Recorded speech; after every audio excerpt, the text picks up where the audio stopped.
നമസ്കാരം ആചാര്യ നരേന്ദ്രഭൂഷൺ. വേദങ്ങളുടെയും ഉപനിഷത്തുകളുടെയും മർമ്മങ്ങൾ തേടി ദശാബ്ദങ്ങളായി തപസാധ്യായ നിരതമായ ഒരു ജീവിതമാണ് അങ്ങ് അനുഷ്ഠിച്ചു വരുന്നത്. വിജ്ഞാനം ഒരു ന്യൂനപക്ഷത്തിൻ്റെ, അതും വരേണ്യ വർഗത്തിൻ്റെ, കുറച്ചുകൂടി വ്യക്തമായി പറഞ്ഞാൽ ബ്രാഹ്മണരുടെ കുത്തകയാക്കി വെച്ചിരുന്ന എത്രയോ നൂറ്റാണ്ടുകൾക്ക് ശേഷം വേദങ്ങളുടെയും ഉപനിഷത്തുകളുടെയും പൊരുൾ ജനകീയമായ അവബോധത്തിൻ്റെ രൂപത്തിൽ പരിസംക്രമിപ്പിക്കുന്ന ഒരു മഹാദൗത്യമാണ് അങ്ങ് ഏറ്റെടുത്തിരിക്കുന്നത്. 75ഓളം കൃതികൾ രചിച്ചു കഴിഞ്ഞു. ഇന്ന് നാം സംസാരിക്കാൻ ഇരിക്കുന്നതിന് തൊട്ട് മുന്നാണ് 991 പേജുള്ള ഹിന്ദു എൻസൈക്ലോപീഡിയ പ്രകാശിതമാകുന്നത് അങ്ങയുടെ മുഖ്യ പത്രാധിപത്യത്തിൻ്റെ കീഴിൽ. അങ്ങനെ നിരവധി അടിസ്ഥാനപരമായ ഗ്രന്ഥങ്ങളുടെ കർത്താവെന്ന നിലയിൽ ഏഷ്യാനെറ്റ് പ്രേക്ഷകരെ അങ്ങയുടെ ചിന്താലോകവുമായി പരിചയപ്പെടുത്തുന്ന ഒരു വിനീത ദൗത്യമാണ് ഞങ്ങൾ നിർവഹിക്കുന്നത്. അങ്ങേക്ക് പറഞ്ഞു തുടങ്ങാം. ഈ പശ്ചാത്തലത്തിൽ എല്ലാ മനുഷ്യരുടെയും ജീവിതത്തിൽ ബാല്യകാലത്തുണ്ടാകുന്ന ചില സംഭവങ്ങളുണ്ടാവും. അതവരെ ഏത് വഴിക്കാണ് കൊണ്ടുപോകുന്നതെന്ന് പറയാനാവില്ല. എൻ്റെ ജീവിതത്തിലും അങ്ങനെ ഒരു സംഭവം ഉണ്ടായിട്ടുണ്ട്. ആ സംഭവം ഇതാണ്. സ്വാമി വിവേകാനന്ദൻ്റെ പുസ്തകങ്ങൾ എന്നെ കൊണ്ട് വായിപ്പിക്കുക അല്ല ചെയ്യുന്നത്, എന്നാൽ അത് വായിക്കുന്നതിന് പ്രേരണ നൽകിയിരുന്ന ഒരു അമ്മ എനിക്കുണ്ടായിരുന്നു. എൻ്റെ വളർത്തമ്മ എന്ന് വേണമെങ്കിൽ പറയാം. ഈ അമ്മ ഈ പുസ്തകം വായിക്കാൻ പ്രേരിപ്പിക്കുകയും അതിനോടൊപ്പം തന്നെ ഹൈന്ദവ ധർമ്മസുധാകരം എന്ന പേരിൽ ഒരു OM ചെറിയാൻ ആണെന്ന് തോന്നുന്നു, അദ്ദേഹം എഴുതിയ പുസ്തകം കൂടി വായിക്കാൻ തരുമായിരുന്നു. ഇത് ഞാൻ അനേക വർഷങ്ങളോളം ഈ പുസ്തകം തന്നെ നിരന്തരം ഇങ്ങനെ വായിച്ചുകൊണ്ടേയിരുന്നു. എങ്കിലും ഞാൻ സ്വയം തിരിഞ്ഞത് നിരീശ്വരവാദത്തിലേക്കും ഭൗതികവാദത്തിലേക്കുമാണ്. പിന്നീടുള്ള മാറ്റങ്ങൾ എങ്ങനെ ഉണ്ടായെന്ന് ചോദിച്ചാൽ അതൊരു വലിയ ചരിത്രമാണ്. അതിന് നമ്മളിവിടെ അതിനെക്കുറിച്ച് കൂടുതൽ പറയുന്നത് ശരിയാവുമെന്ന് എനിക്ക് തോന്നുന്നില്ല. എങ്കിലും എനിക്ക് എൻ്റെ ഇന്നത്തെ ഈ അവസ്ഥയ്ക്ക് മുഖ്യ കാരണക്കാരി ആ അമ്മയാണ്. അത് വിസ്മരിക്കാൻ എനിക്കാവില്ല. അതുകൊണ്ട് പറഞ്ഞു പോയതാണ്. ഇപ്പോഴും വളരെ സാന്ദർഭികമായി കൗതുകകരമായി തന്നെ തോന്നി. ഹൈന്ദവ ധർമ്മസുധാകരം എന്ന ശ്രീ OM ചെറിയാൻ്റെ ഗ്രന്ഥമാണ് വിവേകാനന്ദൻ്റെ മറ്റൊരു ഗ്രന്ഥത്തോടൊപ്പം അങ്ങേ സ്വാധീനിച്ചത് എന്ന്. അത് വളരെ കൗതുകകരമായ ഒരു വെളിപ്പെടുത്തലായി തോന്നുന്നു. കാരണം ഈ കാലത്ത് മതങ്ങളുടെ പഠനത്തിന് മറ്റു മതങ്ങളിലുള്ള ആളുകൾ ഉത്സുകരാകുന്നതൊക്കെ കുറഞ്ഞു വന്നു തുടങ്ങിയിരിക്കുന്നു. എതിർക്കാൻ വേണ്ടി ചിലപ്പോൾ മറ്റുള്ളവരെ പഠിക്കുക എന്നുള്ള ഒരു രാഷ്ട്രീയ തന്ത്രം ഒരുപക്ഷെ നിലവിലുണ്ടെങ്കിലും മറ്റുള്ള മതങ്ങളെയും വിശ്വാസങ്ങളെയും ഉൾക്കൊള്ളുവാനും അതിന് സത്യസന്ധമായ ഒരു പുനരാഖ്യാനം നിർവഹിക്കാനും ഒരുപക്ഷെ ശ്രീ OM ചെറിയാൻ നടത്തിയ ആ ശ്രമങ്ങൾ, അങ്ങ് അതേക്കുറിച്ച് എന്താണ് പറയാനുള്ളത്? OM ചെറിയാൻ്റെ പ്രയത്നം എന്ന് പറയുന്നതിനെക്കുറിച്ച് കൂടുതൽ വിലയിരുത്താൻ എനിക്ക് അന്ന് കഴിവില്ലായിരുന്നു. ഇന്ന് ഞാൻ ആ പുസ്തകം കാണുമ്പോഴും അത് പിന്നീട് പ്രസിദ്ധീകരിക്കുകയുണ്ടായി. 2-3 വോള്യം, ഒരു വോള്യം ഞാൻ കണ്ടിട്ടുണ്ട്. ഈ അന്യമതസ്ഥനായ മനുഷ്യൻ എങ്ങനെ ഇത് എഴുതി എന്നതിനെക്കുറിച്ച് എനിക്കിപ്പോഴും സംശയം മാറിയിട്ടില്ല, അത്ഭുതവും മാറിയിട്ടില്ല. ഇതാണ് അതിൻ്റെ വാസ്തവികത. ഒരു കാര്യം വളരെ വ്യക്തമാണ്. ഹിന്ദുമത സംബന്ധിയായ ഏതെങ്കിലും ഗ്രന്ഥം മറ്റൊരാൾ എഴുതുക, അതായത് മറ്റൊരു മതസ്ഥൻ എഴുതുക എന്നുള്ളത് മലയാളത്തിൽ അപൂർവമല്ല. OM ചെറിയാൻ എഴുതി, അത് കഴിഞ്ഞിട്ട് പോൾ പൈലി എന്ന് പറയുന്ന ഒരാൾ എഴുതിയിട്ടുണ്ട് പുസ്തകം. ഇത് കഴിഞ്ഞ് വെട്ടമ്മാണി പുരാണിക് എൻസൈക്ലോപീഡിയ എഴുതുകയുണ്ടായി. ഇങ്ങനെയുള്ള പുസ്തകങ്ങൾ മുഴുവൻ റഫറൻസ് ഗ്രന്ഥങ്ങൾ എന്ന് പറയാൻ കഴിയുന്ന ഗ്രന്ഥങ്ങൾ ഹിന്ദുക്കളല്ല എഴുതിയിരിക്കുന്നത്, ക്രിസ്ത്യാനികളാണ് എഴുതിയിരിക്കുന്നത്. മറ്റ് മതക്കാരിൽ പറയുന്നതിന് പകരം ഞാനിത് പറഞ്ഞതാണ്, ക്രിസ്ത്യൻ വിഭാഗത്തിൽ പെടുന്ന ആളുകളാണ് ചെയ്തത്. എൻ്റെ പഠിത്തത്തിലും ഞാൻ അന്വേഷിച്ചിടത്തോളം എനിക്ക് മനസ്സിലായിരിക്കുന്നത് ക്രിസ്തുമതം അതിൻ്റെ പ്രചാരകരും മറ്റും അവകാശപ്പെടുന്നത് പോലെ ഒരു വ്യത്യസ്ത മതമാണ് എന്നെനിക്ക് വിശ്വാസമില്ല. എൻ്റെ സ്വന്തം കാര്യമാണ് ഞാൻ പറയുന്നത്. കാരണം അത് ബുദ്ധമതത്തിൻ്റെ എല്ലാവിധ സ്വാധീനവും പ്രകടിപ്പിക്കുന്നുണ്ട്. വാക്കെടുത്ത് പറയുകയാണെന്നുണ്ടെങ്കിൽ ഇപ്പോൾ സെറിമണി എന്നുള്ള വാക്ക് ക്രിസ്തുമതത്തിൽ സാധാരണ ഉപയോഗിക്കാറുണ്ട്. പള്ളിയിൽ ഏത് പൗരോഹിത്യ പ്രവൃത്തികൾ നടന്നാലും ശരി, അതിന് സെറിമണി എന്നാണ് പറയുക. ഈ സെറിമണി എന്നുള്ള വാക്കുണ്ടായത് ബുദ്ധമതത്തിലെ ശ്രമണന്മാർ അന്ന് ചെയ്തുകൊണ്ടിരുന്ന ശ്രമണകൃത്യത്തിൽ നിന്നുണ്ടായ പദമാണെന്ന് എൻ്റെ ബലമായിട്ടുള്ള അഭിപ്രായം. ഈ രീതിയിലുള്ള ഒരു ചിന്താരീതിയാണ് വാസ്തവത്തിൽ എനിക്കുള്ളത്. ഇത് പലരും അംഗീകരിക്കണമെന്നില്ല. ഇപ്പോൾ തന്നെ ഇന്ന് ഈ എൻസൈക്ലോപ്പീഡിയ, ഹിന്ദു എൻസൈക്ലോപ്പീഡിയ ഇറങ്ങി. അപ്പോൾ പിന്നെ വിശ്വനാഥൻ നമ്പൂതിരി സാറിൻ്റെ അധ്യക്ഷനായിരുന്നു. അദ്ദേഹം പറഞ്ഞു, ഇങ്ങനെ ഒരു പദം, ഇംഗ്ലീഷ് പദം ഈ പുസ്തകത്തിലിടാൻ കാരണം എന്താണ്? ഞാൻ അദ്ദേഹത്തിനോട് പറഞ്ഞു, അത് ഇംഗ്ലീഷ് പദം അല്ലല്ലോ. എൻ സകല പദീയം എന്ന ഭർത്തൃഹരിയുടെ വാക്യപദീയത്തെ ഉദ്ധരിച്ചുകൊണ്ട് വേണമെന്നുണ്ടെങ്കിൽ അങ്ങനെ ഒരു പേരിടാമായിരുന്നു. എൻസൈക്ലോപ്പീഡിയ എന്നുള്ള വാക്കിൻ്റെ അർത്ഥം ഇംഗ്ലീഷുകാരൻ പറയാറില്ല, അതിൻ്റെ റൂട്ട് ഏതാണെന്ന് പറയാറില്ല. പക്ഷേ ഒരു സംസ്കൃതം പഠിച്ച ഒരാളും ഇംഗ്ലീഷും സംസ്കൃതവും കൂടെ താരതമ്യം ചെയ്ത് പഠിക്കുന്ന ഒരാളിന് നിശ്ചയമായിട്ടും ഈ എൻസൈക്ലോപ്പീഡിയ എന്നുള്ള പദത്തിൽ എൻ സകല പദീയം എന്ന് തർജ്ജമ ചെയ്യാൻ കഴിയും വേണമെങ്കിൽ. ഇതുപോലെ നിരവധി പദങ്ങൾ ഇംഗ്ലീഷിലുണ്ട്. ഹോമിന് അത് തന്നെ ഇട്ടിരിക്കുന്നത്. എവിടെ ഹോമം നടക്കുന്നോ അത് ഹോമാണ്. എവിടെയാണോ ഹോമത്തിനുള്ള വസ്തു സൂക്ഷിക്കുന്നത് അത് ഹൗസാണ്. ഇത് മാത്രമല്ല, വീടിന് മാത്രമേ ഈ 2 പദങ്ങൾ ഇംഗ്ലീഷിലുള്ളൂ. ബാക്കിയെല്ലാം ഓരോ പദം കൊണ്ട് തീരുന്നതാണ്. വേറൊരു പര്യായ പദം എടുക്കാനില്ലാത്ത ഭാഷയാണത്. ഇത് ഞാൻ ഈ പറയുന്നതിൻ്റെ താല്പര്യം മറ്റൊന്നുമല്ല. ആഗോളവത്കരണം എന്നൊക്കെ പലരും പറയാറുണ്ടല്ലോ. സാംസ്കാരികമായിട്ടുള്ള ആഗോളവത്കരണം ഉണ്ടാകാതെ മനുഷ്യവർഗത്തിന് പുരോഗതി ഉണ്ടാവാൻ പോകുന്നില്ല. ഇത് നേരത്തെ തന്നെ നമ്മുടെ ഋഷിവര്യന്മാർ കണ്ടെത്തിയിരുന്നു. അതിൻ്റെ പിന്നിൽ ഭാരതീയമായ ഒരു ചരിത്രം, ഭാരതീയമായ ഒരു ഭൂമിശാസ്ത്രം, ഭാരതീയമായിട്ടുള്ള പല തരത്തിലുള്ള ശാസ്ത്രീയ വിഷയങ്ങൾ, ഇതൊക്കെ മൗലികമായിട്ട് ഇവിടെ തന്നെ ഉണ്ടായിരുന്നു. ഇതിന് എത്ര വേണമെങ്കിൽ തെളിവുകൾ തരാൻ നമുക്ക് കഴിയും. പക്ഷേ ഇതിന് ആളുകളത് പഠിക്കാനോ നോക്കാനോ തയ്യാറാകുന്നില്ല എന്നുള്ളത് ബൗദ്ധികദാസ്യമാണ് എന്ന് ഞാൻ പറയുന്നില്ല. പക്ഷേ അതല്ലേ എന്ന് ആലോചിക്കണം.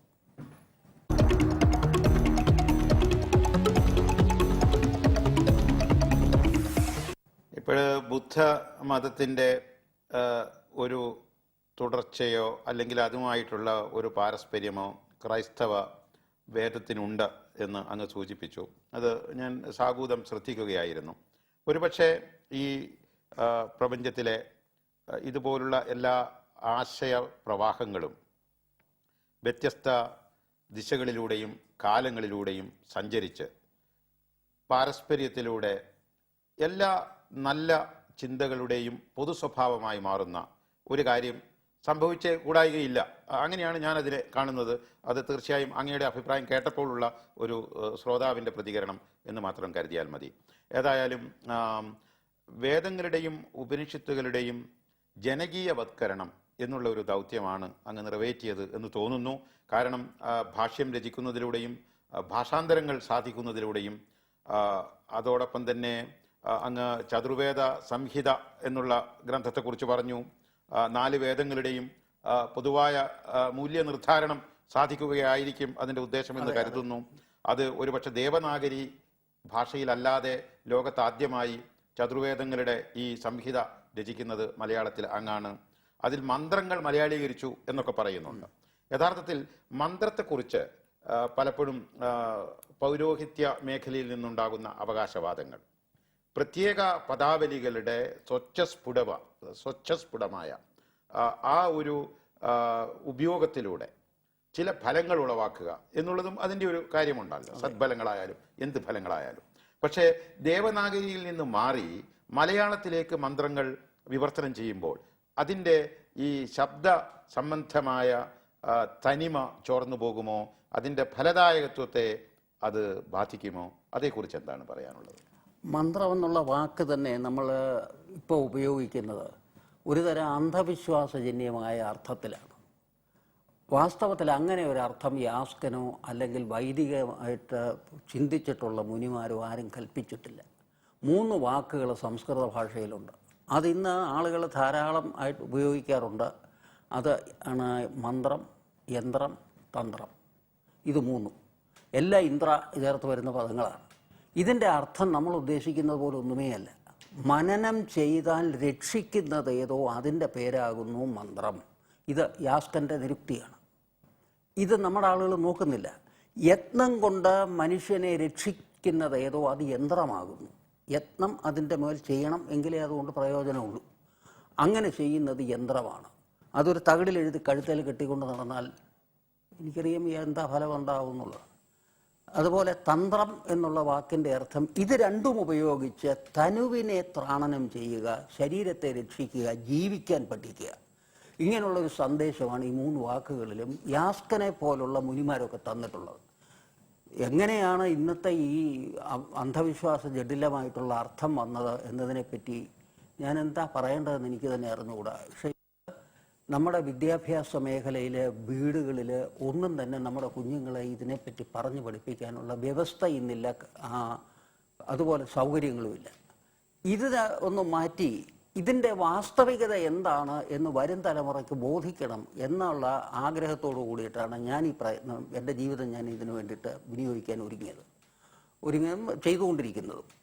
എത്രത്തോളം ഫലവത്താകുന്നു എന്നതിനെപ്പറ്റി ഞാനൊന്നും പറയാൻ തയ്യാറല്ല. അത് ഫലവത്താകുമോ ഇല്ലയോ എന്നുള്ളതിനെപ്പറ്റിയും എനിക്ക് ചിന്തയില്ല. കാരണം എനിക്ക് ചെയ്യാൻ കഴിയുന്ന ജോലി ചെയ്യൽ മാത്രമാണ്. അപ്പോൾ പിന്നെ എന്നോട് ചോദിച്ചതുപോലെ ഈ മന്ത്രം എന്നുള്ള വാക്ക് നമ്മൾ കേട്ട് കഴിയുമ്പോൾ ഏതെങ്കിലും തരത്തിലുള്ള കുറേ ഹട്ട് ഫിട്ട് എന്നൊക്കെയുള്ള ശബ്ദങ്ങൾ ഉണ്ടാക്കിക്കൊണ്ട് സ്വാഹ എന്ന് മാത്രം പറഞ്ഞാൽ, കുറേ ഹോമത്തിൽ എന്തെങ്കിലും വാരിയിട്ടാൽ ഇതൊക്കെ ആണ് മന്ത്രത്തിൻ്റെ ഉപയോഗമെന്ന് ധരിക്കുന്നെങ്കിൽ തെറ്റി. അങ്ങനെ ഒരു ഉപയോഗമേ അതിനില്ല. അതെല്ലാം അർത്ഥം നമ്മൾ സൂചിപ്പിക്കുകയാണെങ്കിൽ അല്ലെങ്കിൽ പറയുകയാണെങ്കിൽ ഈ വിദ്യാർത്ഥികൾ പ്രാക്ടിക്കലി നടത്താൻ വേണ്ടി ലാബറട്ടറി പോകും. ചെന്ന് കഴിഞ്ഞാൽ അത് വാസ്തവത്തിൽ ലാബറട്ടറി നടത്തുന്ന പരീക്ഷണം ശാസ്ത്രമല്ല, ഭൗതിക ക്രിയയാണ്. അതിൻ്റെ തിയറി വേറെ, പ്രാക്ടിക്കൽ വേറെ. ഇന്ന് ഈ പ്രാക്ടിക്കൽ ദൂഷിച്ചു, തിയറി ഇവർക്കൊട്ട് അറിഞ്ഞുകൂടാ. ഇതാണ് ഈ മന്ത്രത്തിൻ്റെ അവസ്ഥ ഇന്ന്. ഏതായാലും അത് വളരെ നിർണായകമായ ഒരു വിശകലനമാണ് ഇപ്പോൾ ആചാര്യ നരേന്ദ്രഭൂഷൺ നിർവഹിച്ചത്. അതിൻ്റെ പശ്ചാത്തലത്തിൽ എൻ്റെ ഒരു അന്വേഷണം, താങ്കൾ തീർച്ചയായിട്ടും വേദോപനിഷത്തുകളുടെ വിശാല സ്ഥലികളിൽ ദീർഘകാലമായി ബൗദ്ധിക പര്യടനം നടത്തുന്ന ഒരു പണ്ഡിത ശ്രേഷ്ഠൻ എന്ന നിലയിലാണ് ഈ ചോദ്യം. അതായത് ഈ പുരോഹിതന്മാർ, പ്രത്യേകിച്ചും ബ്രാഹ്മണ പുരോഹിതന്മാർ, ഹൈന്ദവ ചിന്തയുടെ അല്ലെങ്കിൽ ഹൈന്ദവം എന്ന് പ്രയോഗിക്കുന്നതിന് മുന്നുള്ള ഘട്ടത്തിലേക്ക് തന്നെ ഞാൻ പോവുകയാണ്. വേദാന്തത്തിൻ്റെ ഉൾപ്പൊരുളുകളെ യഥാർത്ഥത്തിൽ മറച്ചുവെച്ചു ഉണ്ട്. അതിൻ്റെ അങ്ങ് പറയുന്നത് പോലെയുള്ള ജഡിലമായ പ്രയോഗതലത്തിലേക്ക് അതിനെ സംക്രമിപ്പിച്ച് അതിന് ഒരു ഹിന്ദു മതം എന്നുള്ള ഒരു പേര് കൊടുത്ത് അങ്ങനെ അതിനെ ഒരു വിപര്യാവസ്ഥയിലേക്ക് മാറ്റി എന്നുള്ളൊരു വിമർശനമുണ്ട്. ഞാനിത് പറയുന്നത് തീർച്ചയായും ഇതുപോലുള്ള സംഭാഷണങ്ങളിൽ പ്രേക്ഷകരുടെ മനസ്സിൽ ഉണ്ടാകുന്ന ചില സംശയങ്ങൾ പ്രതിഫലിപ്പിക്കാനാണ് എന്നെ പോലുള്ളവർ ശ്രമിക്കുന്നത്. അതിൻ്റെ ഭാഗമായി ചോദിക്കുകയാണ്, അങ്ങ് പറയുന്ന ഈ വിശാല വേദപ്രപഞ്ചത്തിൻ്റെ തെളിമയാർന്ന ബൗദ്ധിക തലവും ഇന്ന് ആചരിച്ചു വരുന്ന ഹൈന്ദവ മതവും തമ്മിൽ എങ്ങനെ പൊരുത്തപ്പെടുന്നു, അല്ലെങ്കിൽ എങ്ങനെ വ്യത്യസ്തമായി നിൽക്കുന്നു? അതേപ്പറ്റി. അത് എൻ്റെ അഭിപ്രായത്തിൽ ഹിന്ദുമതത്തിൽ ഇന്ന് പ്രയോഗത്തിലിരിക്കുന്ന പല ആചാരങ്ങളും അനുഷ്ഠാനങ്ങളും ശാസ്ത്രീയമാണ്. എന്നാൽ അത് ശാസ്ത്രീയമാണ് എന്നറിയാതെ അതിൽ നിന്ന് ശാസ്ത്രത്തെ തുടച്ചു നീക്കിയിട്ട് പകരം വിശ്വാസത്തെ അവിടെ സ്ഥാപിക്കുന്നു. അത് ആ വിശ്വാസത്തിൻ്റെ കൂടെ 2 അക്ഷരം കൂടെ ചേർക്കണമെന്നേ ഉള്ളൂ, അന്ധ എന്നുകൂടി. അപ്പോൾ എനിക്കെന്തെങ്കിലും കിട്ടുന്നതിന് വേണ്ടി ഞാൻ ഹോമം നടത്തിയാൽ എനിക്കിത് കിട്ടും, സുദർശന ഹോമം നടത്തിയാൽ ഇത് കിട്ടും, ഗണപതി ഹോമം നടത്തിയാൽ ഇത് കിട്ടും എന്നൊക്കെ പറഞ്ഞിട്ട് ഹോമം നടത്തുന്നത് അത്ര കണ്ട് പ്രയോജനപ്രദമാണെന്നുള്ള അഭിപ്രായം എനിക്കില്ല. മറ്റു പലരും കണ്ടേക്കാം. പക്ഷേ ഞാൻ പഠിച്ചിടത്തോളം എനിക്ക് മനസ്സിലായിരിക്കുന്നത് ഇത് പ്രാചീന കാലത്ത് നിലവിലിരുന്ന ഋഷിമാരെ ആവിഷ്കരിച്ച ഒരു പ്രകൃതിയിലെ സന്തുലനാവസ്ഥയെ നിലനിർത്തുന്നതിന് വേണ്ടിയുള്ള ഒരു യത്നമായിരുന്നു എന്നാണ്. അപ്പോൾ അതിൽ ഈ യജ്ഞം എന്നുള്ള വാക്കാണ് ഇതിനന്ന് അവർ ഉപയോഗിച്ചുകൊണ്ടിരുന്നത്. ആ വാക്കിൻ്റെ അർത്ഥം തന്നെ പിൽക്കാലത്ത് പാണിനി മഹർഷി വന്നിട്ട് പറഞ്ഞു, ദേവപൂജ, സംഗതീകരണം, ദാനം എന്ന് മൂന്നർത്ഥത്തിൽ ഈ യജ്ഞം എന്നുള്ള പദം ഉപയോഗിച്ചുകൊള്ളണം. ഇതിൻ്റെ അർത്ഥം ദേവപൂജ എന്ന് പറഞ്ഞാൽ തിളങ്ങുന്നതും വിളങ്ങുന്നതും ഏതോ അതാകുന്നു ദേവൻ. അങ്ങനെ അർത്ഥം വരുന്നുടനെ അഗ്നിദേവനാണ്, അച്ഛൻ ദേവനാണ്, അമ്മ ദേവതയാണ്, അതുപോലെ ഗുരുദേവതയാണ്. ഇതുപോലെ ജഗത്തിൽ തിളങ്ങുകയും വിളങ്ങുകയും ചെയ്യുന്ന സൂര്യനും ചന്ദ്രനും എല്ലാം തന്നെ ദേവതകളാണ്. അപ്പോൾ ഇവർക്ക് വേണ്ടി ചെയ്യുന്ന കർമ്മമായിട്ടാണ് പഴയ കാലത്ത് ഈ യജ്ഞങ്ങളും മറ്റും നടത്തിയിരുന്നത്. അത് ക്ഷേത്രത്തിൽ വന്നപ്പോൾ, ഇന്നത്തെ പൗരോഹിത്യാനുഷ്ഠാനത്തിൽ വന്നപ്പോൾ അത് കേവലം വിശ്വാസത്തിൽ മാത്രം അധിഷ്ഠിതവും അതിൻ്റെ അർത്ഥം എന്താണെന്ന് ആളുകൾക്ക് മനസ്സിലാകാത്തത് കൊണ്ട് അതിൻ്റെ എന്തൊക്കെയായിട്ടത് മാറി എന്നുള്ളത് ഏറെക്കുറെ നമുക്കൊക്കെ അറിയാൻ കഴിയും. ഇത് 3-4 തരത്തിലുള്ള വസ്തുക്കൾ അന്ന് ഹോമിക്കുമ്പോൾ അതിൽ നിന്ന് എന്ത് ഹോമിച്ചാലും ശരി, അതിൽ നിന്നുണ്ടാകുന്ന കാർബൺ മോണോക്സൈഡാണ്, വിഷമാണ്. ആ വിഷത്തിന് തന്നെ 2 ഭാഗങ്ങളുണ്ട്. ഒന്ന് മേധ്യവും മറ്റേത് അമേധ്യവുമാണ്. മേധ്യമെന്ന് പറയുന്നത് നെയ്യ്, കരിമ്പ്, തേങ്ങ മുതലായതൊക്കെ കത്തി വരുമ്പോൾ ഉണ്ടാകുന്ന സുഗന്ധയുക്തമായ ഇതും, മറ്റേത് ഡീസൽ കത്തുമ്പോൾ ഉണ്ടാകുന്ന ഉദാഹരണമായിട്ടെടുക്കാം. ഇത് സൂര്യൻ്റെ സഹായത്തോടുകൂടി രാവിലെ മുതൽ നമ്മുടെ ചെടികൾ ഹരിതകമായിട്ടും ഓക്സിജനായിട്ടും മാറ്റുന്നു. ഇത് ഓക്സിജൻ എന്നുള്ള പേര് പിൽക്കാലത്ത് കണ്ടുപിടിച്ചതാവാം. അവരതിന് ഉപയോഗിച്ചിരുന്ന പേര് പ്രാണവായു എന്നാണ്. ആ പ്രാണവായുവിനെയും അതുപോലെ ഭക്ഷണത്തിന് കൊള്ളാവുന്ന ഹരിതകത്തെയും അത് സൃഷ്ടിച്ചിരുന്നു. ക്ലോറോഫിൽ എന്ന് പറയും. ഇതിനു വേണ്ടിയിട്ട് ഈ സന്തുലനാവസ്ഥ നിലനിർത്തുന്നതിന് വേണ്ടി ആവിഷ്കരിച്ചതാണ് ഈ യജ്ഞങ്ങൾ മുഴുവൻ. അതിന് ഹോമം എന്നിങ്ങനെ പറഞ്ഞിരുന്നു. യഥാർത്ഥത്തിൽ ആ വഴിക്ക് ഉള്ള ചിന്തയുടെ ഭാഗമായിട്ട് എൻ്റെ ഒരു അന്വേഷണം അങ്ങ് വിശ്വാസവും അറിവും തമ്മിലുള്ള ഒരു വ്യത്യാസത്തെക്കുറിച്ചാണ് ഇപ്പോൾ പരോക്ഷമായി സൂചിപ്പിക്കുന്നത്. ഏത് മതത്തിൽ വിശ്വസിക്കുന്ന ജനകോടികളായാലും അവർ ആ തങ്ങളുടെ മതത്തിൻ്റെ അനുഷ്ഠാനങ്ങളിലും ആചാരങ്ങളിലും ബദ്ധശ്രദ്ധരായിരിക്കുന്നു. അതേസമയം ആ മതത്തിൻ്റെ ചൈതന്യവത്തായ ഒരു ആശയ പ്രപഞ്ചവുമായി അവർക്ക് ബന്ധമില്ലാതാകുന്നു. ഒരുതരം ആശയപരമായ അനാഥത്വവും വിശ്വാസപരമായ ഒരു അടിമത്വവും നമ്മുടെ മത ജീവിതത്തെ ബാധിച്ചിരിക്കുന്നു എന്നാണ് അങ്ങിപ്പോൾ സൂചിപ്പിച്ചത്. അതെ, എങ്ങനെ ഇതിനൊരു പരിഹാരമുണ്ടാക്കാം? ഇതിന് പരിഹാരം ഉണ്ടാക്കാൻ മറ്റു മാർഗങ്ങളൊന്നുമില്ല. ഇന്ന് നടക്കുന്ന സർവ്വമത സമ്മേളനങ്ങളുടെ അതിന് പകരം എല്ലാ മതത്തിലും പെടുന്ന ആളുകൾ ഒന്നിച്ചു ചേർന്നിരുന്ന അവരുടെ പൗരാണിക ഗ്രന്ഥങ്ങളും അവരുടെ ധർമ്മഗ്രന്ഥങ്ങളും എന്താണ് പറയുന്നത് എന്നതിനെപ്പറ്റി, അതിലെ സാദൃശ്യങ്ങളെപ്പറ്റി, അതിലെ വൈരുദ്ധ്യങ്ങളെപ്പറ്റി, അതിലെ സമാനതകളെപ്പറ്റിയുള്ള ചർച്ചകൾ നടത്തണമെന്നാണ് എൻ്റെ അഭിപ്രായം. ഞാനൊരു ഉദാഹരണം പറയാം. അഭ്യസംഭ്രത എന്ന് പറഞ്ഞൊരു മന്ത്രം പുരുഷ സൂക്തത്തിലുണ്ട്. ബൈബിള് വായിക്കുന്ന അവസരത്തിൽ ഉത്പത്തി പുസ്തകം വരുമ്പോൾ സൃഷ്ടിയെക്കുറിച്ച് വേദത്തിൽ പറയുന്നതാണ് ഈ പുരുഷ സൂക്തം. ബൈബിള് തുടങ്ങുന്ന ഉൽപ്പത്തി പുസ്തകത്തിലാണ്. ആ ഉൽപ്പത്തി പുസ്തകത്തിൽ 4-ാമത്തെ വാക്യമാണ് ദൈവത്തിൻ്റെ ആത്മാവ് ജലത്തിന്മീതെ പരിവർത്തിച്ചു കൊണ്ടിരുന്നു എന്നത്. ഈ അഭ്യസംഭ്രത പൃഥിവിയെ രസാച്ച വിശ്വകർമ്മണ സമവർത്തതാഗ്രേ എന്ന് മന്ത്രത്തിൽ പറയുമ്പോൾ, പിന്നെ ബൈബിളിലെ അല്ലെങ്കിൽ പഴയ നിയമത്തിലെ ഉൽപ്പത്തി പുസ്തകത്തിൽ പറയുന്നത് ദൈവത്തിൻ്റെ ജലത്തിന്മീതെ പരിവർത്തിച്ചു കൊണ്ടിരുന്നു. സമവർത്ത എന്നുള്ളത് പരിവർത്തനമായി മാറ്റി, ഇത്രയേ ഉള്ളൂ. പക്ഷേ ബൈബിളിലെ ഉൽപ്പത്തി പുസ്തകം പഠിക്കുന്ന യഹൂദനോടോ അതല്ലെങ്കിൽ ക്രിസ്ത്യാനിയോടോ ചോദിച്ചാൽ ഇതിൻ്റെ അർത്ഥം എന്താണ് എന്ന് പറയണമെന്നില്ല. ഇത് അറിയണമെങ്കിൽ അവിടെ പറഞ്ഞിരിക്കുന്ന ആ അർത്ഥവും കൂടി താരതമ്യം ചെയ്ത് സന്തുലനം ചെയ്ത് പഠിച്ചെങ്കിലേ നടക്കുകയുള്ളൂ. ഇന്ന് നമുക്കില്ലാത്തത് ഇതാണ്. കാര്യം ഞങ്ങളുടേതൊക്കെ ശരിയാണെന്ന് ഇങ്ങനെ പറഞ്ഞുകൊണ്ടിരിക്കുക. എന്തുകൊണ്ട് നമുക്ക് കൂടിച്ചേർന്ന് ആലോചിച്ചു? ഈ ഒരു ഘട്ടത്തിൽ മറ്റൊരു ചിന്താപരമായ അന്വേഷണം എന്ന് വിശേഷിപ്പിക്കാമോ എന്ന് അറിയില്ല, എങ്കിലും ഒരു ചോദ്യം. അതായത് ഈ പ്രപഞ്ചത്തിൽ ബോധപ്രകാശനം അല്ലെങ്കിൽ ആശയത്തിൻ്റെ ഉണർവ്, ഉൽപ്പത്തി ഇവയൊക്കെ സംഭവിക്കുന്നത് വെളിപാടുകളിലൂടെയാണ് എന്നുള്ളൊരു പൊതുവായ ധാരണയുണ്ട്. ഇൻറ്റ്യൂഷൻ എന്ന് പറയാവുന്ന ആ വെളിപാടിലൂടെ ജ്ഞാനവിജ്ഞാന സംബന്ധമായ പ്രവർത്തനങ്ങളിൽ ഈ വെളിപാടുകളുടെ ആരംഭം വളരെ നിർണായകമായിട്ട് പലരും അവതരിപ്പിച്ചിട്ടുണ്ട്. മഹർഷിമാർ സാധിച്ച വെളിപാടുകൾ പ്രവാചകനായ മുഹമ്മദ് നബി ഗുഹാവാസത്തെ തുടർന്ന് ഉണ്ടായ വെളിപാടുകളാണ് പുറത്തേക്ക് കൊണ്ടുവന്നത്. അതുപോലെ തന്നെ ധ്യാന പദ്ധതിയിലൂടെ ഉണർന്നു വരുന്ന ഉൾവിളികൾ ക്രൈസ്തവ ചിന്തയെയും സ്വാധീനിച്ചതായി സൂചനകളുണ്ട്. അപ്പോൾ ഈ വെളിപാടുകളെക്കുറിച്ച് എന്താണ് ഇപ്പോൾ ആചാര്യ നരേന്ദ്രഭൂഷണ് പറയാനുള്ളത്? ഈ ചോദ്യം ഞാൻ കുറേ നേരമായിട്ട് പ്രതീക്ഷിക്കുന്നതാണ്. കാരണം ഇതിൽ തുടങ്ങിയിരുന്നെന്നുണ്ടെങ്കിൽ നമുക്ക് കുറേ കൂടി എളുപ്പമുണ്ടായിരുന്നു.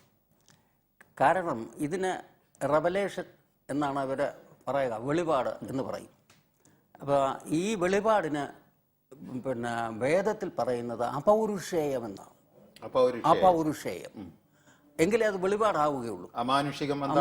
അതെ, അമാനുഷികം. ഇത് ബൈബിളിലുണ്ട്, ഖുറാനിലുണ്ട്, വേദത്തിലുണ്ട്, മൂന്നിടത്തുമുണ്ട്.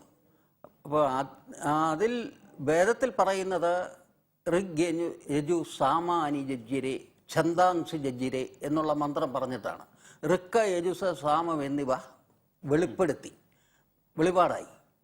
ഛന്ദാംസി എന്നുള്ളത് അഥർവവേദത്തെ കുറിക്കുന്നതാണ്. അത് സംരക്ഷണാത്മകമായ അറിവിനെ നൽകി. അത് പിന്നെ നാലാമത്തെ അറിവ്.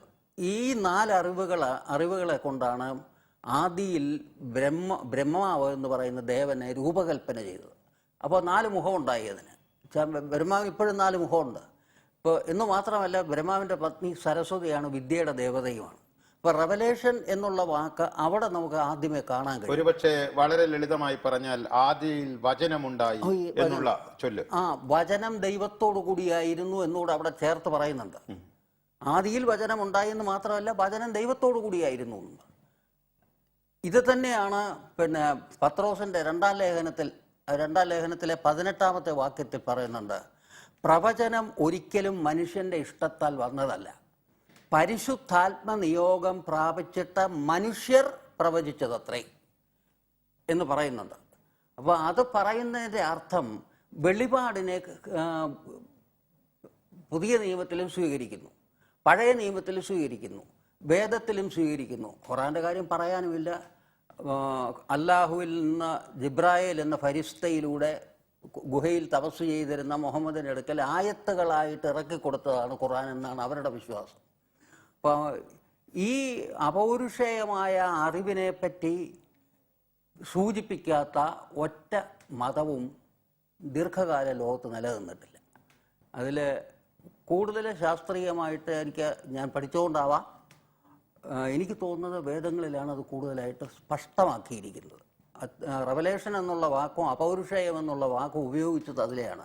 ഈ അപൗരുഷേയം എന്നുള്ള വാക്കിനെ പറ്റി പലരും സംശയം പ്രകടിപ്പിക്കാറുണ്ട്. സംശയിക്കാനൊന്നുമില്ല. സൂര്യൻ അപൗരുഷേയമാണ്, വായു അപൗരുഷേയമാണ്, ജലം അപൗരുഷേയമാണ്. ഇതൊക്കെ അപൗരുഷേയമാണ്, മനുഷ്യനുണ്ടാക്കിയതല്ല ഇതൊന്നും.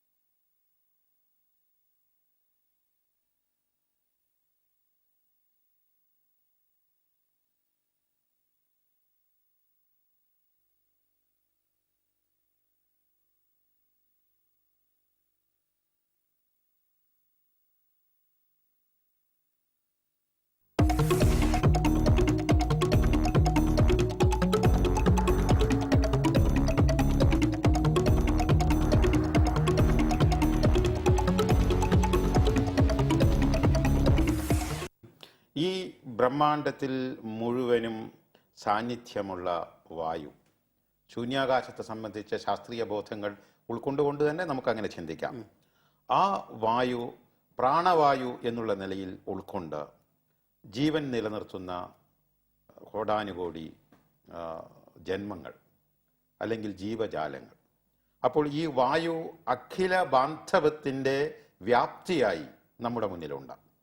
അപ്പോൾ എല്ലാ വിചാരങ്ങളും ഈ വായുവിലൂടെ സംക്രമിച്ച് അല്ലെങ്കിൽ പരിവർത്തനം ചെയ്ത് അല്ലെങ്കിൽ സ്ഫുടം ചെയ്ത് തലമുറകളിലേക്ക് വ്യാപരിക്കുന്ന ഒരു ചിത്രം മനസ്സിൽ വെക്കുകയാണെങ്കിൽ ഒരുപക്ഷെ അതീതകാലത്തെ വേദബോധങ്ങളും സഹസ്രാബ്ദങ്ങൾ പഴക്കമുള്ള മറ്റ് മതപ്രകാശന സംബന്ധമായ ചിന്തകളുമൊക്കെ തമ്മിൽ ഒരു ഏകോപനം ദൈവികമായി തന്നെ, പ്രകൃതി സംബന്ധമായി തന്നെ നടക്കുന്നില്ലേ? ഇതാണോ മതങ്ങളുടെ ഏകോന്മുഖത്വം എന്ന് പറയാവുന്ന ഘടകം? ഏതാണെങ്കിലും ശരി, ദൈവം എന്നുള്ള ഒരു സങ്കല്പം, ഈശ്വരൻ എന്നുള്ള സങ്കല്പം ആസ്തിക മതങ്ങളിലെല്ലാം ഉണ്ട്. നാസ്തിക മതങ്ങളിൽ പോലും ധർമ്മം അല്ലെങ്കിൽ ധാർമ്മികമായ ജീവിതത്തിനെ കുറിച്ചുള്ള സങ്കല്പമുണ്ട്. അപ്പോൾ ഈശ്വരനെ വിശ്വസിക്കുന്ന ആളുകളോടും പറയുന്നത് നീ ധാർമ്മികമായ ജീവിതം നയിക്കുന്നതാണ്. അപ്പോൾ ആ ധർമ്മനിഷ്ഠമായ ജീവിതം ഈശ്വരവിശ്വാസിയും അവിശ്വാസിയും ഒരുപോലെ തന്നെ പ്രകടിപ്പിക്കുമ്പോൾ എൻ്റെ ഒരു ചിന്ത ഇതാണ്, നമുക്ക് ഈ ആളുകൾക്കെല്ലാം കൂടെ കൂടിച്ചേർന്നിരുന്ന ഒരു പുതുതായിട്ടുള്ള ഒരു സംഹിത ഉണ്ടാക്കിക്കൂടെ എന്നിങ്ങനെ മനസ്സിലിങ്ങനെ തോന്നാറുണ്ട്. ശാസ്ത്രീയമായിട്ടുള്ള സിദ്ധാന്തങ്ങളെല്ലാം പരസ്പരം കൈമാറണം. ഇതായിരിക്കണം അതിലേക്കുള്ള ഒരു വഴി എന്നാണ് എനിക്ക് തോന്നുന്നത്. എനിക്ക് അതിനെക്കുറിച്ച് ഇപ്പോൾ ഇടയ്ക്കിടെ ഉപയോഗിക്കുന്ന ഒരു പ്രൗഢ പദമാണ് ശാസ്ത്രീയം അല്ലെങ്കിൽ ശാസ്ത്രം എന്ന്. ഒരുപക്ഷെ പ്രേക്ഷകർ പെട്ടെന്ന് ഇതിനെ നമ്മുടെ പ്രായോഗിക ശാസ്ത്രവുമായി ബന്ധപ്പെടുത്താൻ ധാരാളം സാധ്യതകളുണ്ട്. ശാസ്ത്രം മതത്തിൻ്റെ അന്ധവിശ്വാസത്തിന് എതിരാണ് എന്ന് അങ്ങ് പറയുമ്പോൾ പ്രേക്ഷക ലോകം ഒരുപക്ഷെ ധരിക്കുന്നത് ഇന്നത്തെ പ്രയോഗത്തിലുള്ള സയൻസ് എന്ന് നമ്മളിപ്പോൾ പറയുന്ന ഈ ശാസ്ത്രം തന്നെയും എല്ലാവിധ വിശ്വാസങ്ങൾക്കും വെളിപാടുകൾക്കും എതിരാണ്. അതുകൊണ്ട് ശാസ്ത്രത്തെക്കുറിച്ച് ചിന്തിക്കുമ്പോൾ പ്രയോഗതലത്തിൽ തന്നെ ഉറച്ചു നിൽക്കുന്നതല്ലേ നല്ലത്? പശ്ചാത് ഭൂമികയിലേക്ക് പഴയ കാലത്തേക്ക് പോകേണ്ടതുണ്ടോ? പുതിയ അറിവുകളെ സ്വയം വരിച്ചാൽ പോരെ, അല്ലെങ്കിൽ അന്വേഷിച്ചാൽ പോരെ എന്നുള്ള ഒരു ആശയ സംഘർഷം പ്രേക്ഷകരുടെ മനസ്സിൽ ചിലപ്പോൾ ഉണ്ടാകും. അതിനോട് അങ്ങെങ്ങനെ? സ്വാഭാവികമാണത്. അങ്ങനെ ഉണ്ടാകില്ലെങ്കിലേ അത്ഭുതപ്പെടേണ്ടതുള്ളൂ. കാരണം ഈ ശാസ്ത്രം എന്നുള്ള വാക്കിൻ്റെ അർത്ഥം തന്നെ ഇന്ന് പ്രചാരലുപ്തമാണ്, പലർക്കും അറിഞ്ഞുകൂടാത്തതാണ്. അല്ലെങ്കിൽ അതിനെ രൂഢി എന്ന് പറയാറുണ്ട് സംസ്കൃതത്തിൽ. ഈ ഒരു അർത്ഥത്തിൽ പറഞ്ഞു അതങ്ങ് ഉറച്ചുപോയി, രൂഢമൂലമായി എന്ന് പറഞ്ഞാൽ ഉറച്ച ഒരു അർത്ഥം, അതല്ലാതെ വേറൊരർത്ഥം അതിന് സങ്കല്പിക്കാൻ കഴിയാത്ത ഒരവസ്ഥയിലാണ് ഇന്ന് ശാസ്ത്രത്തിൻ്റെ ഗതി. ഇതിനെന്തായിരുന്നു പഴയ കാലത്തെ ഋഷിമാർ നിർദ്ദേശിച്ചിരുന്നതെന്ന് ചോദിച്ചാൽ അവർ പറയുന്നത്, നീ നിരുക്തം നോക്ക്. ഒരു പദം കിട്ടിയാൽ അതിൻ്റെ ആ എറ്റിമോളജി എന്താണ്, അതിൻ്റെ ടെർമിനോളജി എന്താണ്, അത് ഏത് തരത്തിലാണ് പ്രയുക്തമായിരിക്കുന്നത്. അങ്ങനെ നോക്കുമ്പോൾ ശാസ്ത്രം എന്നുള്ള വാക്കിൽ 2 പദങ്ങൾ കൂട്ടിച്ചേർന്നിരിക്കുന്ന കാണാം. ഒന്ന് മറ്റേത് ശാസ്ത്രം എന്നാണ് അതിന് പറയുക, ശാസ്ത്ര. അപ്പോൾ വേദാന്ത ദർശനത്തിൽ ഈ ശാസ്ത്രം എവിടെ നിന്നുണ്ടായെന്ന് ചോദിക്കുമ്പോൾ ശാസ്ത്ര യോനിത്വാത്, ശാസ്ത്രത്തിൻ്റെ യോനി ദൈവമാകുന്നു, അല്ലെങ്കിൽ ബ്രഹ്മമാകുന്നു, അല്ലെങ്കിൽ ഭഗവാനാകുന്നു എന്നിങ്ങനെ പറയും. വാസ്തവത്തിൽ അതിൻ്റെ മീനിങ് ഇത്രയേ ഉള്ളൂ. ശാസ് എന്നുള്ള വാക്കിൻ്റെ അർത്ഥം പഠിക്കുക അല്ലെങ്കിൽ പഠിപ്പിക്കുക. ശാസതി, ശാസയതി എന്നുള്ള വാക്ക് വരും. എന്ന് പറഞ്ഞാൽ ത്രൈവ് എന്ന് ഇംഗ്ലീഷിൽ ഉപയോഗിക്കുന്ന അതേ പദം തന്നെ. പഠിച്ചാൽ രക്ഷിക്കുന്നതേതോ, അംഗീകരിച്ചാൽ രക്ഷിക്കുന്നതേതോ അതിൻ്റെ പേരാകുന്നു ശാസ്ത്രം.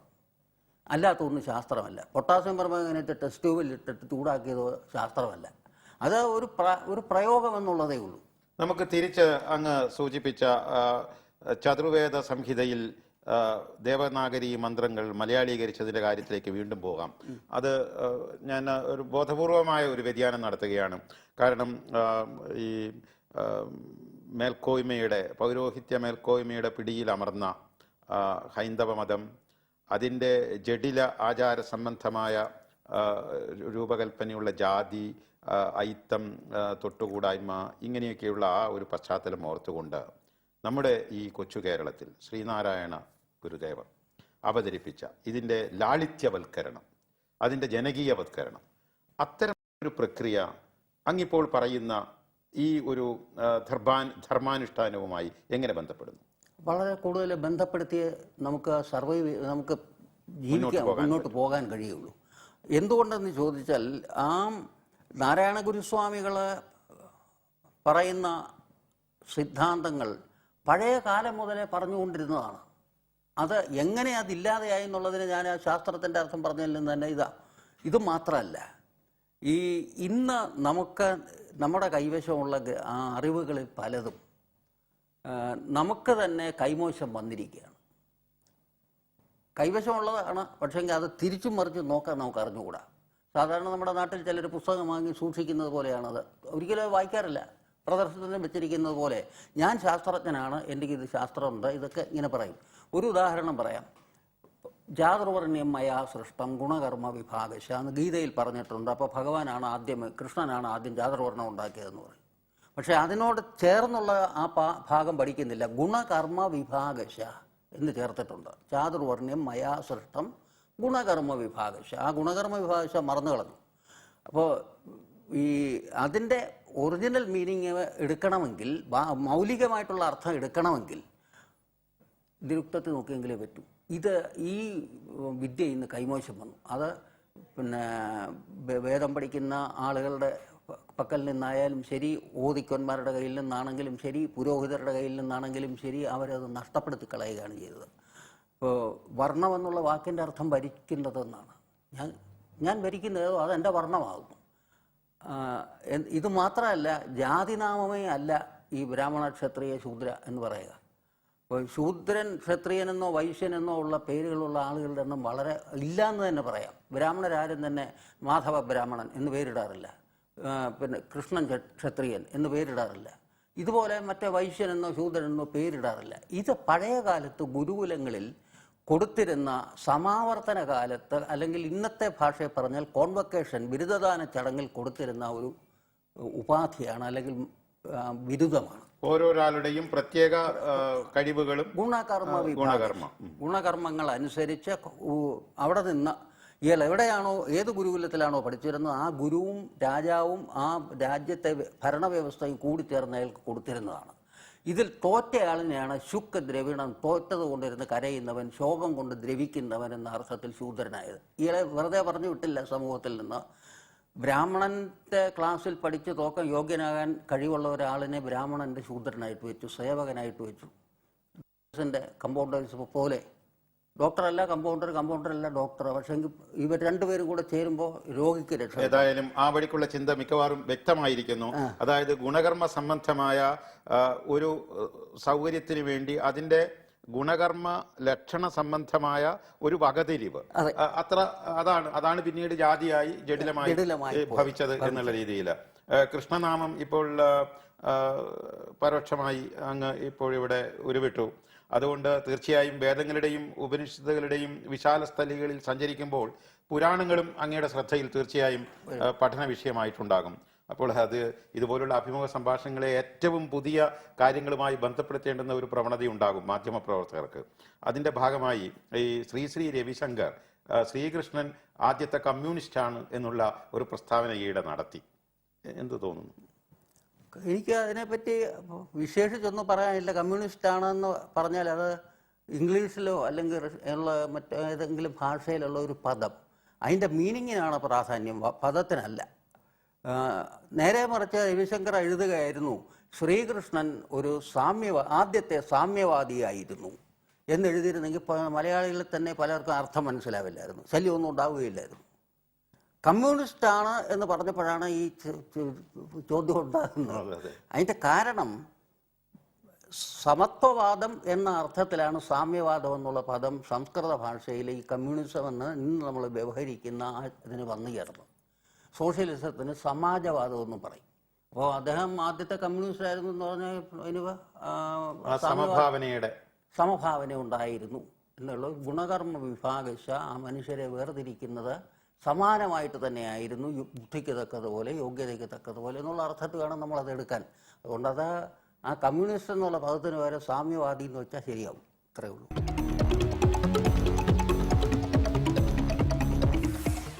വേദങ്ങളുടെ ഭാഷ്യം നിർവഹിക്കുമ്പോഴും ഉപനിഷത്തുകളുടെ വ്യാഖ്യാനം നടത്തുമ്പോഴും അങ്ങ് എന്തെങ്കിലും ബൗദ്ധികമായ ഒരു ജാഗ്രത മനഃപൂർവം സ്വയം വരിച്ചിട്ടുണ്ടോ? അല്ലെങ്കിൽ വൈജ്ഞാനികമായ ഒരു അന്വേഷണം എന്ന നിലയിൽ മാത്രമായിരുന്നു അത് നടത്തിയത്?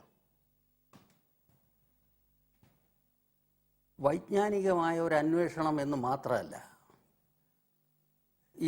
നമ്മുടെ രാജ്യത്ത് ഇന്ന് ഉപനിഷത്തുകൾ പഠിക്കുന്ന അവസരത്തിൽ അത് മുഴുവൻ ശ്രീശങ്കരൻ്റെ ഭാഷ്യം ആണ് ശരി, അത് മാത്രം ശരി വേറൊന്നും ശരിയല്ല എന്നിങ്ങനെയുള്ള അഭിപ്രായത്തോടു കൂടിയിട്ടാണ് പലരും അത് അധ്യയനം ചെയ്യാറ്. ശങ്കരന് മുമ്പും ഇതിന് ഭാഷ്യങ്ങളുണ്ടായിരുന്നു. ശങ്കരാചാര്യർക്ക് ശേഷവും മധ്വാചാര്യരോ അതല്ലെങ്കിൽ അതുപോലുള്ള മറ്റ് ദാർശനിക മേഖലകളിൽപ്പെടുന്ന ആചാര്യന്മാർ ഇതിന് ഭാഷ്യങ്ങൾ എഴുതിയിട്ടുണ്ട്. ഈ ഭാഷ്യങ്ങളിൽ ദ്വൈതവും ത്രൈതവും വിശിഷ്ടാദ്വൈതവും ഒക്കെ ഉൾപ്പെടും. ഭാരതീയരെ സംബന്ധിച്ചിടത്തോളം ശങ്കരാചാര്യരുടെ പ്രാമുഖ്യം സ്വീകരിച്ചിട്ട്, കാരണം അത് വളരെ എളുപ്പമാണ്, വ്യാഖ്യാനിക്കേണ്ട കാര്യമൊന്നുമില്ല. അഹം ബ്രഹ്മാസ്മി, തീർന്നു. ഞാൻ എന്തിന് ബ്രഹ്മമാകുന്നു, എങ്ങനെ ബ്രഹ്മമാകുന്നു എന്ന് വിശദീകരിക്കേണ്ട കാര്യമില്ല, അത് മായയാണെന്ന് പറയും. ഇത് ഒരിക്കലും ഈ ഇന്ന് നിലവിലിരിക്കുന്ന വൈദിക ധർമ്മത്തിനോ ഉപനിഷത്ത് ധർമ്മത്തിനോ ചേർന്നതല്ല. എല്ലാവർക്കും ഉള്ള കഴിവ് വേറെ വേറെ വേറെ വ്യത്യസ്തമാണ്. അത് വ്യത്യസ്തമായതുകൊണ്ട് എനിക്ക് വിശ്വസിക്കാൻ കഴിയുന്നതിനെ മറ്റേയാൾ വിശ്വസിക്കണം എന്ന് പറയുന്നത് തെറ്റാണ്. ദ്വൈതത്തിലാണ് എനിക്ക് വിശ്വസിക്കാൻ കഴിയുന്നുണ്ടെങ്കിൽ ഞാൻ രണ്ടായിട്ട് കണ്ടു വിശ്വസിക്കും. അദ്വൈതത്തിൽ വിശ്വസിച്ചാലേ ഒരാളിനെ സൊള്ളൂ എങ്കിൽ, അയാൾക്ക് ശാന്തി കിട്ടുന്നുള്ളൂ എങ്കിൽ അയാൾ അതിൽ വിശ്വസിക്കട്ടെ. ഒരാൾക്ക് വിഗ്രഹാരാധനയാണ് ഇഷ്ടമെന്നുണ്ടെങ്കിൽ അത് ചെയ്യട്ടെ. ഇതൊക്കെ ഹിന്ദുമതത്തിൻ്റെ ഭാഗങ്ങളാണ്. ഇതിനെ തിരസ്കരിച്ചുകൊണ്ടാണ് വാസ്തവത്തിൽ ഇന്നത്തെ ഉപനിഷത്ത് വ്യാഖ്യാതാക്കളും അതിനെക്കുറിച്ച് പ്രവചനം നടത്തുന്ന ആളുകളും ശങ്കരാചാര്യരെ മാത്രം ഉയർത്തി കാണിക്കുന്നത്. എനിക്ക് അത് ഒരു പക്ഷേ ശങ്കരാചാര്യർ ബ്രാഹ്മണ്യത്വത്തിന്റെ യാഥാസ്ഥിക പ്രമാണങ്ങൾക്കെതിരെ ഭാരത പര്യടനം തന്നെ നടത്തിയ ആദ്യത്തെ വിപ്ലവകാരി എന്നൊക്കെ നമുക്ക് പറയാം. പക്ഷെ എങ്കിലും അദ്ദേഹത്തിന്റെ ഒരു ബ്രാഹ്മണ ജന്മപശ്ചാത്തലം ഒരുപക്ഷെ ഈ സംഹിത ഭാഷ്യങ്ങളെ സ്വാധീനിച്ചിട്ടുണ്ടാകുമോ? അങ്ങനെയല്ലാതെ ശങ്കരാചാര്യരുടെ ആവിർഭാവം എന്ന് പറയുന്ന ബൗദ്ധ കാലഘട്ടത്തിലാണ്. ബൗദ്ധർക്ക് പ്രാമാണ്യവും പ്രാമുഖ്യവും ഉണ്ടായിരുന്ന സമയത്താണ്. അന്ന് ക്ഷണികവാദമാണ് ബുദ്ധമതത്തിൽ പ്രചാരത്തിലിരുന്ന ഒരു സിദ്ധാന്തം. ആ ക്ഷണികവാദത്തിനെ നിരാകരിക്കണമെങ്കിൽ മായാവാദത്തിൻ്റെ ഇന്ന് വേദാന്തത്തിലുള്ള മായാവാദം കൊണ്ടുവരണമായിരുന്നു.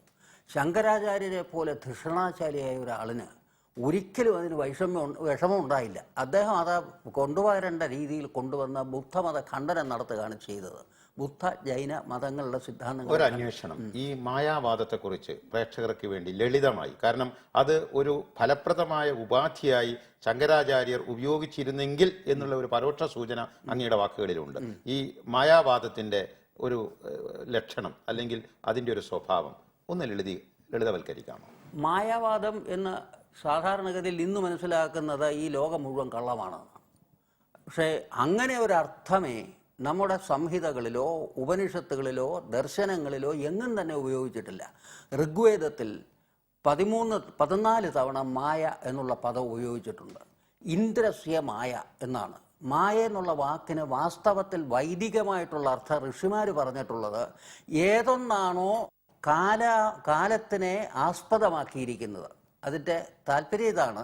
തിരിച്ചിടുക എന്ന സംസ്കൃതത്തിൽ ഒരു രീതിയുണ്ട്. ഹിംസ ഇതി സിംഹ. ഹിംസിക്കുന്ന ജീവിയുടെ പേരാകുന്നു സിംഹം. ഇതിന് പാണിനി പറയുന്ന വ്യഞ്ജന വിപരീയമെന്നാണ്. വ്യഞ്ജനങ്ങൾ അങ്ങോട്ടും ഇങ്ങോട്ടും മാറ്റിയിടും. കശ്യപ ഇതി പശ്യക. പശ്യകൻ എന്ന് പറഞ്ഞാൽ കാണുന്നവൻ എന്നുള്ള അർത്ഥത്തിൽ പശ്യകനാണ്. ഇവിടെ ഒരു ചോദ്യം അദ്ദേഹം ചോദിക്കും, നീ നിന്റെ അകം കണ്ടിട്ടുണ്ടോ പുറം കണ്ടിട്ടുണ്ടോ? പുറമെന്ന് വായിച്ചാൽ കണ്ടിട്ടില്ല ആരും, അകവും കണ്ടിട്ടില്ല. ഇതിങ്ങനെ വ്യഞ്ജന വിപരീയമാണ്. ഇത് തന്നെയാണ് യാമത്തിൽ ഉപയോഗിക്കുന്നത്. തിരിച്ചിട്ട് കഴിയുമ്പോൾ മായ എന്നാവും.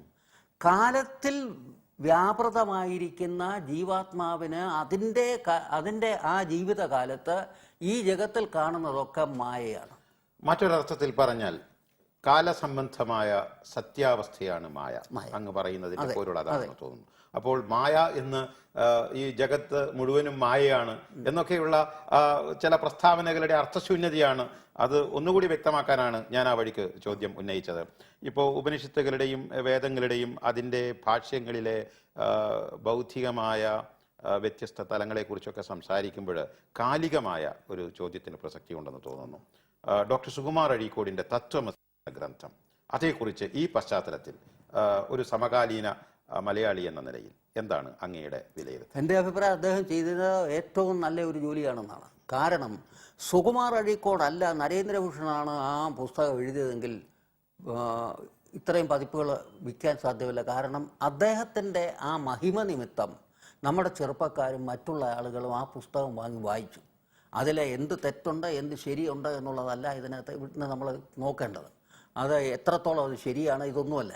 ഞാൻ ഇതിനെക്കുറിച്ച് പിന്നെ മലയാളം പല വാരികകളിൽ റേഡിയോയിലും ഒക്കെ ഇതിന് ഇതെഴുതിയിട്ടുണ്ട്, പറയുകയും ചെയ്തിട്ടുണ്ട്, നിരൂപണങ്ങൾ.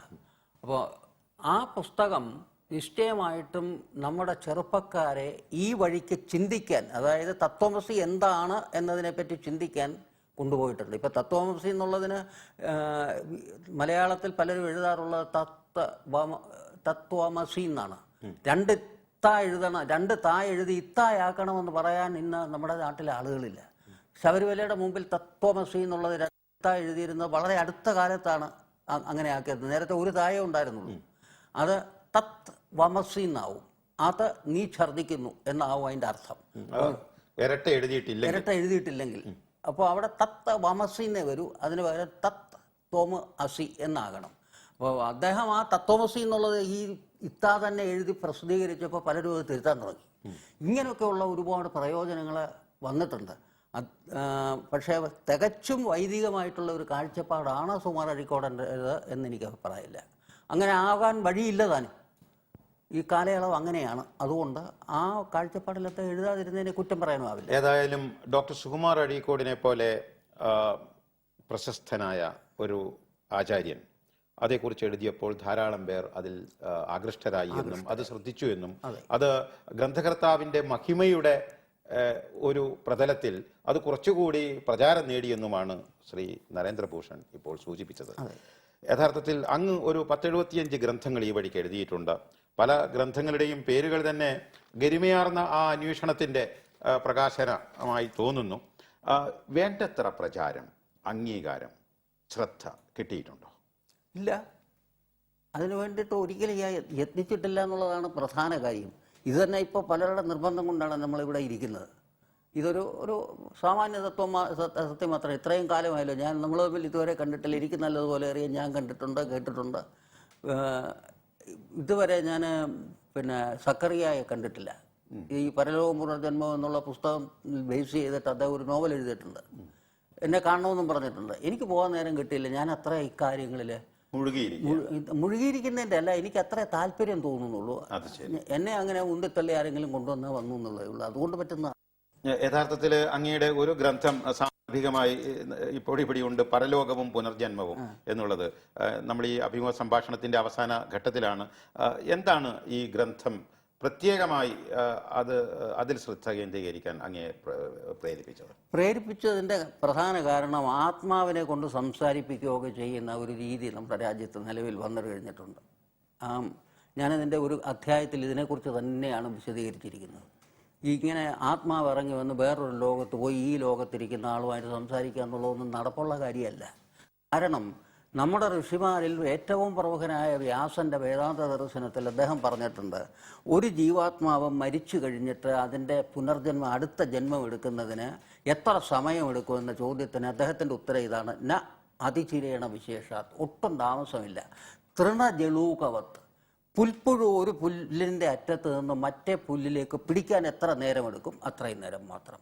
അപ്പോൾ ഇതിനിടയ്ക്ക് ഇത് എവിടെ പോയി താമസിക്കുന്നത്? ആത്മാവിന് സംസാരിക്കണമെങ്കിൽ നാക്ക് വേണം, ചിന്തിക്കാനുള്ള ശക്തി വേണം. ഇതൊന്നും ഇല്ലാതെ എങ്ങനെയാണ് ഈ മറ്റൊരാളുമായിട്ട് സംസാരിക്കുക? ഇതൊന്നും ഈ ആളുകളെ ഇത് പറഞ്ഞൊക്കെ, ഇത് ചിന്തിക്കാത്ത ആളുകളെടുക്കൽ പറഞ്ഞൊക്കെ കുറേ വിജയം നേടിയേക്കാം. അങ്ങനെയൊക്കെയുള്ള കാര്യങ്ങൾ പലതും ഇന്നിവിടെ നടക്കുന്നുണ്ട്. അപ്പം അതിൽ നിന്ന് മനുഷ്യരെ ഒന്ന് മുക്തരാക്കണമെന്നുള്ള ആഗ്രഹത്തോടു കൂടിയാണ് ഈ പുസ്തകം ഞാൻ ഇത് സംബന്ധിച്ച അന്ധവിശ്വാസങ്ങൾക്കെതിരെ പറ്റിയിട്ട് എന്താണ് മുനിമാര് പറഞ്ഞത് എന്നതിനെപ്പറ്റി, മുനിമാരെന്തു പറഞ്ഞിരിക്കുന്നു, അതിനെക്കുറിച്ച് മാത്രം അങ്ങനെ എഴുതണമെന്ന് ആഗ്രഹിച്ച ഞാനത് ചെയ്തത്. യഥാർത്ഥത്തിൽ ഈ അഭിമുഖ സംഭാഷണത്തിന്റെ അവസാനത്തെ ചോദ്യമായി, ഇന്നിപ്പോൾ നമ്മൾ സംസാരിച്ച പല കാര്യങ്ങളും വിശദമായി മറ്റൊരു വേദിയിൽ സംസാരിക്കുമ്പോൾ അത് ഒരുപക്ഷെ യാഥാസ്ഥിക ഹിന്ദുത്വത്തിന്റെ ഒരു ഉദ്ഘോഷണം എന്നൊക്കെ ദുർവ്യാഖ്യാനം ചെയ്യാൻ സാധ്യതയുണ്ട്. യഥാർത്ഥത്തിൽ ഹിന്ദു മതത്തിന്റെ സംഘടിതമല്ലാത്ത ഒരു രൂപഭദ്രതയിൽ നിന്നാണ് അങ്ങയെപ്പോലുള്ളവരുടെ ഈ ഭൗതിക വ്യാപാരം സ്വച്ഛസ്ഥായിയായി തുടരുന്നത്. അതേസമയം ഈ മതത്തിന് വളരെ സംഘടിതമായ രൂപം നൽകുവാനും അതിനെ ആചാര അനുഷ്ഠാന നിബദ്ധമാക്കാനുമുള്ള ശ്രമം മറ്റേത് കാലത്തേക്കാളും ഇപ്പോൾ നടക്കുന്നു. ഇതേക്കുറിച്ച് പറഞ്ഞുകൊണ്ട് നമുക്കിത് അവസാനിപ്പിക്കാം. അതിനെക്കുറിച്ച് വിശേഷിച്ചൊന്നും അത് വളർച്ചയുടെ ഭാഗമാണ്. ആചാരങ്ങളെ വേണ്ട എന്ന് പറഞ്ഞ് തള്ളിക്കളയുന്നതൊന്ന് വേറെ, തെറ്റായിട്ടുള്ള ആചാരങ്ങൾ ചെയ്യുന്നതൊന്ന് വേറെ. തെറ്റിൽ കൂടെ നമുക്ക് ശരിയിലേക്ക് പോകാൻ കഴിയുമോ എന്ന എല്ലാ മതങ്ങളും എക്കാലത്തും നോക്കിയിട്ടുണ്ട്. അതിൻ്റെ ഫലമായിട്ടുണ്ടായതാണ് പുതിയ പുതിയ മതങ്ങളെല്ലാം. എപ്പോൾ മനുഷ്യൻ തെറ്റ് ചെയ്യുന്നുവോ അപ്പോൾ അതിന് എതിരായിട്ടുള്ള മതം ഉണ്ടായിരിക്കും. വിഗ്രഹാരാധന ചിലർക്ക് എതിരായിരുന്നത് ഒരു മതത്തിന് മുഴുവനായിട്ടും എതിരായി ഒരു പ്രവാചകൻ ഉദ്ഘോഷിച്ചു. അതുപോലെ ക്രിസ്തുമതത്തിലുണ്ട് ചില വിശ്വാസങ്ങൾ. ഹിന്ദുമതത്തിൽ ഇങ്ങനെയില്ല. ഹിന്ദുമതത്തിൽ എല്ലാം കൂടെ കൂടിച്ചേർന്നുള്ള ഒരു അവസ്ഥയാണുള്ളത്. പക്ഷേ അതിൻ്റെ പിന്നിൽ, ഓരോന്നിൻ്റെ പിന്നിലും ഉള്ള ശാസ്ത്രീയ തത്വം ഗ്രഹിക്കുകയാണെങ്കിൽ അത് നന്നായിരിക്കും. അങ്ങനെ ആ ശാസ്ത്രീയമായിട്ടുള്ള വശം ഗ്രഹിച്ചിട്ട് അതിനനുസൃതമായിട്ട് ജീവിക്കാനൊക്കെ പരിശ്രമിക്കുകയാണെന്നുണ്ടെങ്കിൽ ഒരുപാട് പുരോഗതി നമ്മുടെ രാജ്യത്ത് വ്യക്തികൾക്കുണ്ടാവും, സമൂഹത്തിനുണ്ടാവില്ല. വ്യക്തി നന്നായി കഴിഞ്ഞാൽ പിന്നെ നെയ്തെടുത്താൽ മതി സമൂഹത്തെ. പട്ടുനൂല് കൊണ്ട് തത്വവസ്ത്രം നെയ്തെടുക്കാം, അതിനിടയിൽ ഒരു വാഴനാര് ഇരിക്കരുത് എന്നുള്ളത്. ഓരോ വ്യക്തിയുടെയും ഉന്നമനവും ശ്രേയസ്സും ഋഷിമാർ കാംക്ഷിച്ചതിൻ്റെ കാരണം ഈ പട്ടുനൂലിനിടയിൽ വാഴനാര് വരരുതെന്നുള്ള ലക്ഷ്യത്തിലാണ്. ഏതായാലും ആചാര്യ നരേന്ദ്രഭൂഷൺ മൗലിക ചിന്തയുടെ മേഖലയിൽ അങ്ങ് നടത്തിവരുന്ന ഉദാത്ത ശ്രമങ്ങൾക്ക് എല്ലാവിധ ആശംസകളും നേരുന്നു. ആയുസ്സും ആരോഗ്യവും നൽകാൻ ദൈവത്തോട് പ്രാർത്ഥിക്കുന്നു. നമസ്കാരം.